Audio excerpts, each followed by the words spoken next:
I'm a baddie, but the baddie, pretty little risky baddie. 뭐든 될 대로 되라지.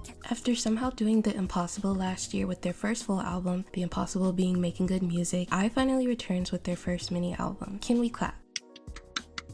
No more single albums from the toddlers. Okay, they've graduated daycare and they've graduated from the bullshit girl, big girl things now. The mini album contains 6 tracks, which we will review today. But first, let's talk about the singles. This era has 3 singles, Either Way, Off the Record, and Baddie. All of these tracks showcase different sides of I that we haven't seen before. So, do we like? Kinda, sorta. So with Either Way, I was turned off once learning that it was a ballad because nobody wants to hear I've seen. But after reading some interpretations about the lyrics in the music video, I was intrigued. Like, I still don't like the song, but it provides decent background noise to the story the girls are telling. It seeks to humanize them. They've given up family, school, daily lives to be idle. They had to grow up fast in an unfamiliar environment, and despite there being people their age around them, it can be isolating and get lonely. Mind you, they're still very young and they're often misjudged, which results in massive amounts of scrutiny and hate for practically no reason at all. And they still have to endure and smile and put on the idol act no matter what. And I hate that I have to contribute to it because I don't like the song. Like I said, it's a moody K-pop ballad, so there's only a few ways to get it right. But on my list of what not to do, they check damn near every box, girl. It's dull and lackluster, it's generic and dated, it's repetitive, and did I mention boring? Like, they sound good here though. I'll give them their 10.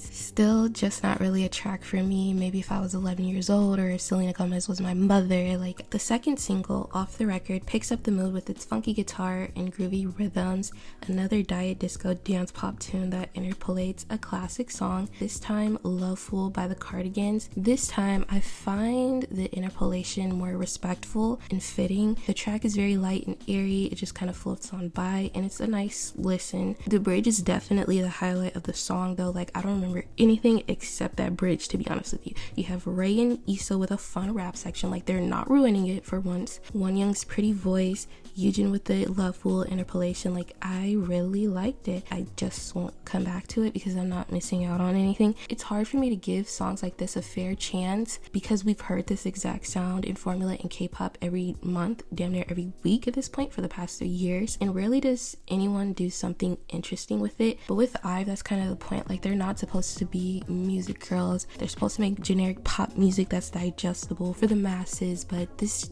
didn't work for me. Baddie is the final and main single for the album. It features a very hard trap beat with punchy bass. It's slightly hyper pop, like it does use a Sophie sample pack, but it's still not within the Sophie Charlie XCX of quote-unquote hyperpop. This is more Lolo Zouai and like Build a Bitch Timmy, like, and I don't like this style of music. It's very plain and dull and monotonous. Like, the trap beat always just continues throughout the song, and with this they just repeat I'm a baddie 87 times. Like, what else do we have? It doesn't command my attention at all. It tries to trap you with the repetition, like the baddie I'm so bad. I don't even know how it goes. I think that's how it goes though.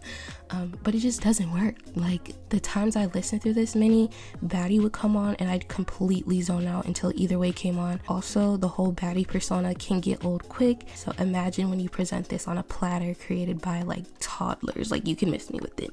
Holy Moly was a really fun song and a great track overall. The production is so fun and upbeat. Like, it reminded me of Blue Blood for some reason.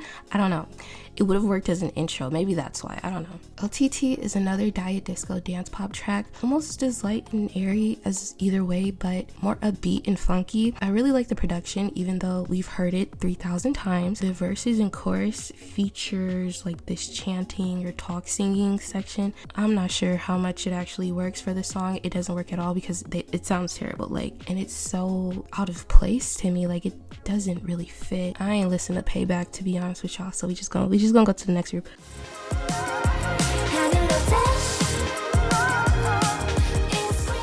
tripleS have returned with unit number who knows, but we've got 8 tracks to talk about. You already know what I'm going to say about the majority of the tracks. Let's just give you the summary now.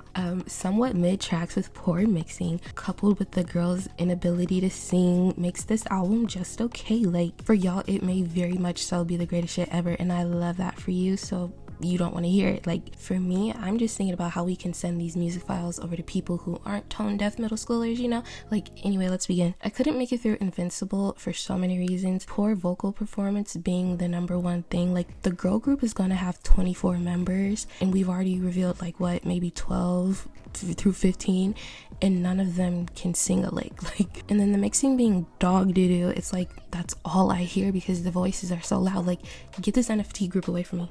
Now, I did like the production. It reminds me of Stacy's debut in Bepler, whatever the name is, because it's synth pop, but it's a little like drum and bass in there too. I was like, wait. But I also got Crystal Eyes vibes because of the instrumental. It has so many textures to it. Not as much, but just enough to where I was like, wait, okay. I'm someone who left Eyes One in the previous decade. Didn't want to take them out of 2018, to be honest with you. But for some reason, their legacy lives on in K-pop, and the girls are still fighting for their scraps. My god, have some shame. Like, Eyes One's music already wasn't good, so what makes you think that in 2023, without an ounce of the same appeal, without the ability to sing, anything was gonna change?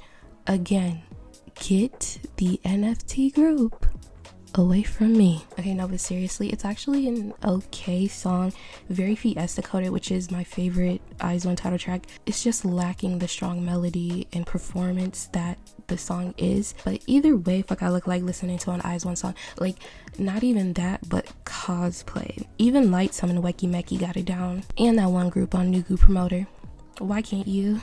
Please be serious. Heavy Metal Wings was actually a cute song that I didn't expect to like. I didn't think it'd be a future-based track the way it started off. It gives Baddie by Ive essentially. I was like, okay, we're gonna be bad girls. Okay, cool. And then it's like, oh no, it's gonna be a 2010s movie soundtrack? No, it's not. It's better. I really like the bass and the synths. They sound good on the verses and pre-choruses, not so much on the chorus. And towards the end of the song where they start shouting, their pre-chorus is probably my favorite thing ever. Like, it reminds me of something, I don't know what, but we love you. I won't come back to this song. I don't know what to tell you. Maybe I don't want to be shouted at. Like, 37.5 Celsius is Crystal Eyes thievery, and I won't have it. Mind you, this is literally better than all the B-sides on their album, yet it goes to the unit that don't have shit to do with shit. Like, you're not giving us 90s girl group. Why do you need this? I find it unfair, and in solidarity, I will not spend time discussing the excellence of this track. Just know it's a hit. Model Princess is probably our biggest victim of can't sing syndrome and poor mixing melody. Like, the track is so good until some of them get to the mic sounding like that. It creates an almost dreamy atmosphere, and you're like lost in the song.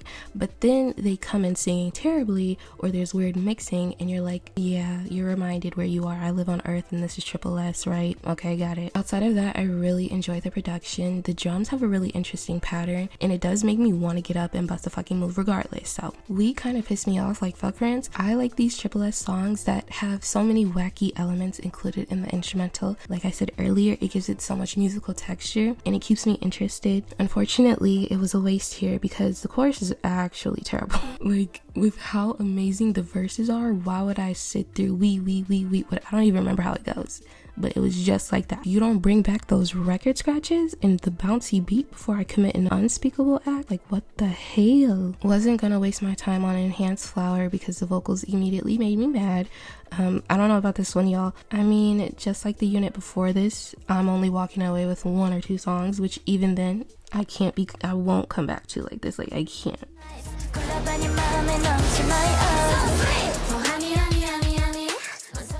I'm gonna do a lightning round with lightsum. Sorry, I know I'm their only fan, but this is not how you repay me. I don't know what it is about Honey or Spice that I don't like. I'll have to sit with it for some more time, but it's just, maybe it's too much.